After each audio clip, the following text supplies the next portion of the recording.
foot drop attend. Hello, greetings everyone. Myself, Dr. Sai Kishore, working as a physiotherapist in Rehab Institute of Movement Sciences. Today, we will see about the condition about foot drop. Foot drop. What is foot drop? Foot drop attend.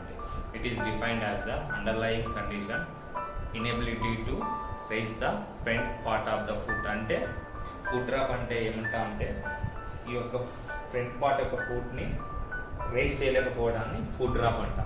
So మెయిన్గా foot drop ఎందుకు వస్తుంది ఏంటి అంటే it is underline causes చాలా ఉన్నాయి. దాంట్లో మెయిన్గా వచ్చేది 3. 1 nerve injury, 2 spinal cord injury, 3 muscular disorder.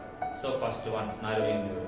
Nerve injury అంటే మెయిన్గా మన బాడీలో చాలా నర్వ్స్ ఉంటాయి, కానీ మెయిన్గా కామన్ పెరోనియల్ నర్వ్ అంటాం. సో ఆ కామన్ పెరోనియల్ నర్వ్ అనేది మనకి lateral paddle sciatic nerve back నుంచి మిడ్ ఆస్పెక్ట్ ఆఫ్ థై నుంచి వచ్చి అలాంగ్ ద ఫుట్ వరకు ఉంటుంది. సో ఇక్కడ మనకి కామన్ పెరోనియల్ నర్వ్ ఏదైనా ఇంజూరీ అయితే దానివల్ల ఫుట్ డ్రాప్ వస్తుంది, అది nerve injury. So common peroneal nerve injury ఏ కండిషన్లో కూడా చూడొచ్చు అంటే మెయిన్లీ స్పోర్ట్స్ ఇంజూరీస్లో చూడొచ్చు. అండ్ ఇంకొకటి క్రాస్ లెగ్డ్ సిట్టింగ్ అంటే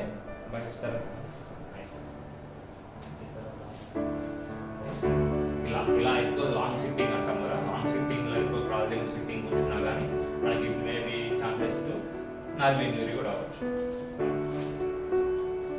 అండ్ ఇంకోటి స్పైనల్ కార్డ్. స్పైనల్ కార్డ్ అంటే ఏదైనా లీజన్ కావచ్చు, మేబీ స్ట్రోక్ ఆర్ పెరాలసిస్, ఇలాంటి కండిషన్లో మనం ఫుట్ డ్రాప్ ఎందుకంటామంటే స్పైనల్ కార్డ్ లీజన్ జరగడం వల్ల ఏదైనా నర్వ్ ఇన్వాల్వ్మెంట్ అవుతుంది.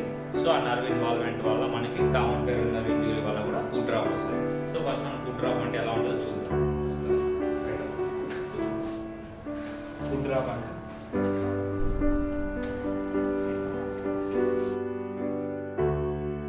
ఫుట్ డ్రాప్ యొక్క హోమ్ ఎక్సర్సైజ్ ఏంటో చూద్దాం. First one stretching. So stretching ఎలా అంటే ఏదైనా ఒక కర్వ్డ్ ఆబ్జెక్ట్ కానీ ఏదైనా ఒక హార్డ్ సర్ఫేస్ మీద ఒక లెగ్ అనేది ఇలా ప్లేస్ చేయాలి. అలా చేయడం వల్ల ఈ బ్యాక్ కాఫ్ మజిల్ అనేది స్ట్రెచ్ అవుతుంది, దీనివల్ల మజిల్ అనేది టెన్షన్ అనేది ఇంక్రీజ్ అవుతుంది.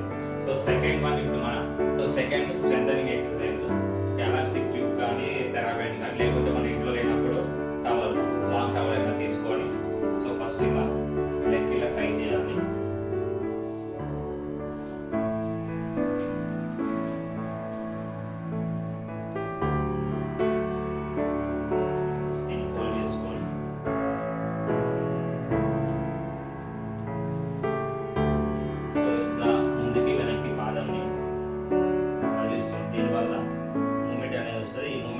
మనకి స్ట్రెంత్ పెరుగుతుంది. సో ఈ స్ట్రెంత్ వల్ల మనకి రేంజ్ ఆఫ్ మోషన్ అనేది కూడా ఇంక్రీజ్ అవుతుంది. So third one isometrics. So ఒక టవల్ని కానీ బెడ్షీట్ కానీ రోల్ చేసి సో ఇలా యాంగిల్ కింద ప్లేస్ చేయమని చెప్పాలి. ఇలా ప్రెస్ చేయడం వల్ల కూడా ఈ కాఫ్ మజిల్ అనేది స్ట్రెంత్ అవుతుంది.